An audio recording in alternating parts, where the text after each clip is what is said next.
Hello, everyone. Welcome back to another episode of the Love and Lore podcast, the podcast where we spread love through sharing our stories and life lore. Welcome back to another episode of the 12 Days of Lore. In honor of the holidays, I thought it would be so fun to share 12 stories to keep you company during the winter season.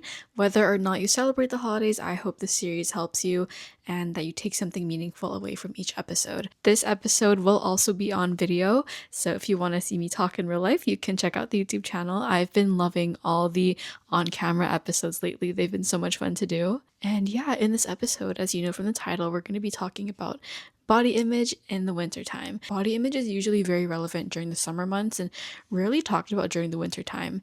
And there's just so much that I want to talk about and so much that I feel like a lot of us can resonate with. So I really hope this episode helps you. A big theme that I want to touch on for this episode is the idea of our bodies changing during this time of year, because a lot goes on in our physiology when winter hits. And this can tie into feeling less motivated, feeling more sad, seasonal depression starts to hit, we eat more, we feel more sleepy and all this stuff. And I feel like it ties a lot into body image and how we perceive ourselves, not just physically, but also mentally. And there's just so many things that interconnect in this topic. So this all ties back into evolution, right? So before electricity, before grocery stores, before all this stuff, when wintertime hits, obviously, days become shorter, temperatures become colder, food becomes harder to find. So our body's natural tendencies were to just slow down during this time of year. So we slept more, we moved less, we ate more calories, and we stored fat a lot more easier, and lots of rest, because resting allowed us to save more energy,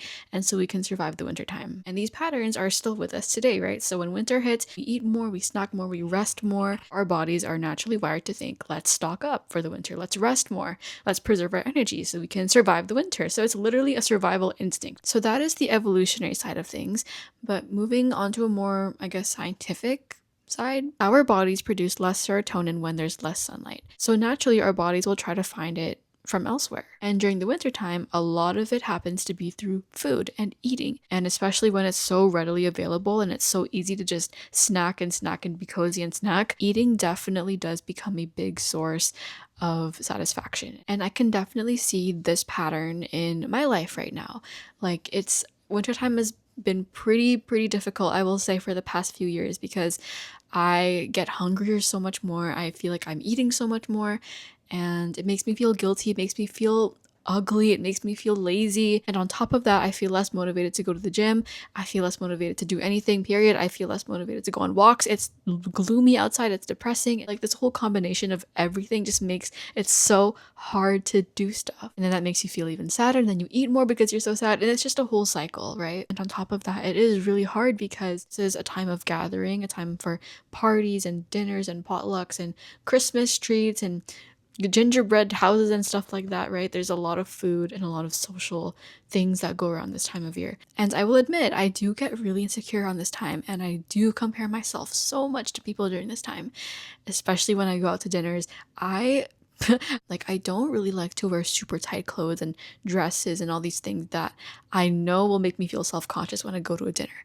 I tend to wear very loose clothes. I tend to wear big sweaters. And yeah, I'll pull up to my party wearing my sweaters, right? And then I'll see people wearing all these really tight clothes and, people that are just naturally skinny and being able to wear whatever they want. It always made me feel so insecure on this time. And I'm just like, dang it, like, how can they look so good all year? Like, this is not fair. Like, what? Like, it's a hard mental battle. But then there's this other side of me that's like, Sophie, what are you thinking? Like, you can wear whatever you want, girl. Like, it's a dinner. You can dress up nice. Like, why are you being so, like, why are you like this, But then there's another side of me that's like, comfort is key. And if I'm not comfortable, I'm not going to have a good time and I'm not going to be able to be myself. So, what do I sacrifice? Like, do I look good but feel uncomfortable, or do I feel uncomfortable but look really good? I just want to have a good time. Like, I just want to have a good time. And it's just hard when all these things get in the way. And then this is kind of a bit off topic, but like I said, I love wearing big, cozy, comfy sweaters. Like, winter is the time to wear these big sweaters. And I feel like because we're so covered, because I get so covered, I can just eat whatever I want. And then it's like I feel really guilty after, and then I feel less motivated to go to the gym, and then I eat more. It's just a whole cycle that's really hard to get out of. And then while we're on the topic of dinners and gatherings and eating, I do want to talk about family gatherings in particular. Family dinners, family Christmas, family holiday dinners, because I don't think there has ever been a year where no one has commented on what I'm eating or my weight or my diet or all that. There's always someone that will point out something like that to me while I'm eating, while I'm choosing my food. And it honestly makes me so annoyed. And then there are people that are just naturally thin and they can get whatever they want. They can put how much chicken they want on their plate and no one will say a thing. No one will say a thing, but when it comes to me and what I'm choosing, people are watching and that makes me feel really, really ew. So yeah, I don't know. I just went on a tangent there, but that is something that I deal with every year. And I know they don't mean it in a bad way. Like I'm sure that they don't care. Like no one cares, right? But when it's directed towards you and you know it, it makes you feel a little sad. And yeah, it's final season and we deal with stress. A lot of us deal with stress by eating. I personally eat when I'm stressed. During exam season, it's also so hard to find the time to work out and get physical activity. And then on top of that, you're stressed eating and sad about other things. I don't know. And it's just, again, it all contributes back to this whole cycle. And then I want to talk about working out again because this is another big thing. When it comes to the gym, I said earlier, it gets really hard. Personally, for me, I transit to the gym too. So, it's really hard. It's been really hard to get out and work out. And yeah, the fact that I know I'm eating more, it makes it hard for me to look at myself in the mirror and to work out. And it makes me not want to work out. And then it makes me stay at home more. And I'm eating more, resting more, going to the gym less, and just feeling less and less motivated to look at myself and be like, I can work out, I can do it, and I can go to the gym and feel confident, And again, it all ties back into the mental cycle, that mental battle. So I guess I can use this as a little transition point into motivation during the winter time. So like I said, evolutionarily, we're meant to slow down during the winter time, and that is why a lot of us feel so behind during the winter time, especially because the days go by so much faster. It's like, what did I even do today? I barely got anything done today, and that makes you feel even less motivated. So navigating this side of things has also been kind of hard for me. I personally like to always be doing something all year round. I have to be doing something. I love being busy. I love always having something to do. So obviously when this time of year hits where we just have the natural urge to rest, it does get hard. And for me, it's been really hard to find that balance because it's like, should I work out? Should I get that winter arc going? Or should I honor the season and just rest and follow my body's natural patterns, right? And winter arc, that whole thing within itself is such an interesting topic because I will say my mindset during the winter is to get that winter arc going. But like I said, I still want to honor the season, I still want to rest and stuff. And I know the whole premise of winter arc is to prepare our bodies to look snatched and good for the summer, but girl, why are we thinking of the summer when it's winter? Can we just be present? Can we just be present and enjoy the winter? So also that mental battle is going on. Personally, for me, the way that I've been dealing with it is just knowing that balance is literally everything. Balance is so key. And also preparing is so important. You know how animals prepare for the winter? Yeah, I am the animal. I will prepare as much as I can. This goes for school. I am planning so early for school, especially for finals. And then I'm also mentally preparing for myself. I'm mentally planning. I'm telling myself that we are going to get a dip of motivation. We are going to prepare for that. So I'm telling myself in advance that it's okay. It's inevitable. It's going to happen. Everyone's going to feel it.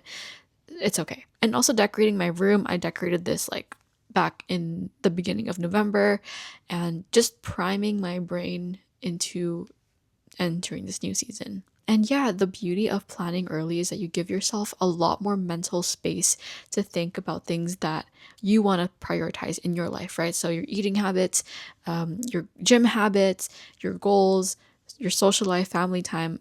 There's so much more room to prioritize that. So planning early is so important. Even for going out to dinners or family gatherings, I'm also preparing for those mentally because I know I'm going to feel a little self-conscious and there might be a comment about my body. So also preparing for that has been really important for me. And it does help. It does help keep me sane. And it's sad that we even have to do that. Why am I doing that? This season is meant to be fun.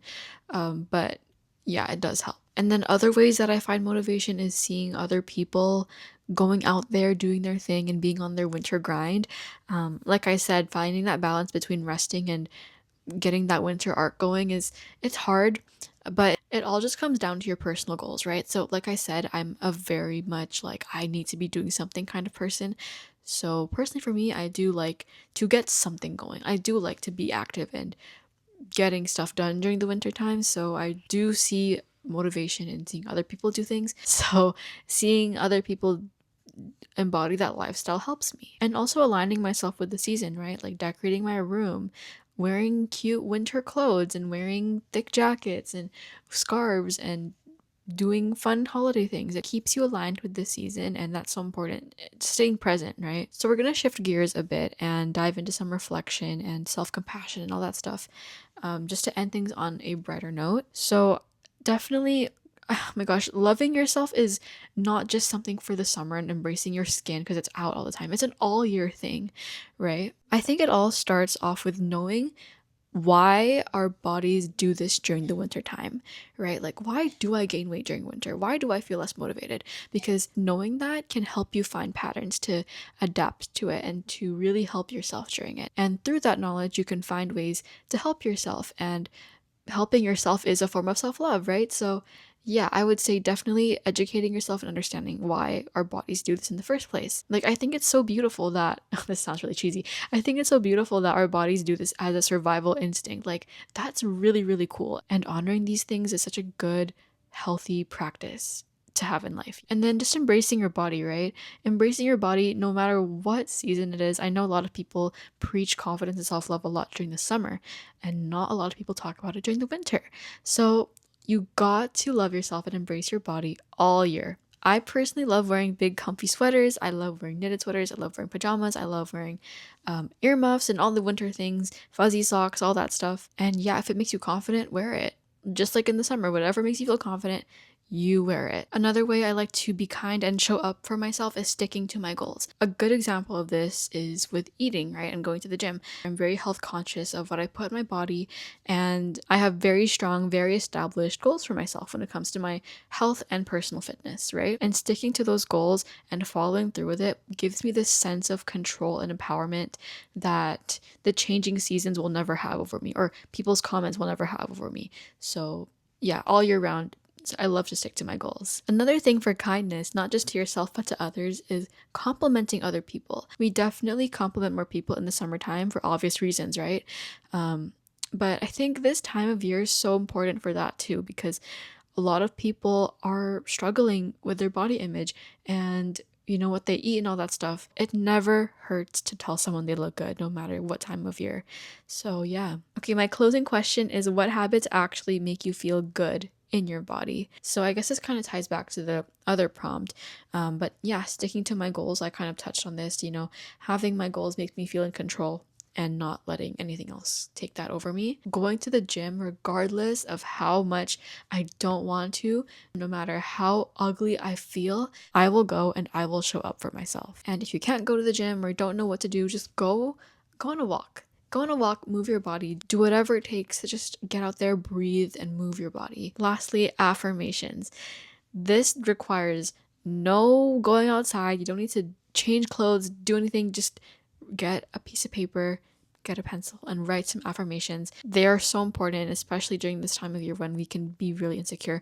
They are so important no matter what time of year. Write your affirmations. So that is going to be a wrap for this episode. I just want to say that no matter how much you eat, no matter what you wear, no matter how much you go to the gym this year, you are beautiful and you deserve to have an amazing winter. Thank you so much for being here. Please take care of yourself. Please be kind to yourself. Please be kind to others. And yeah, I'll see you tomorrow for our next episode of the 12 Days of Lore. Bye!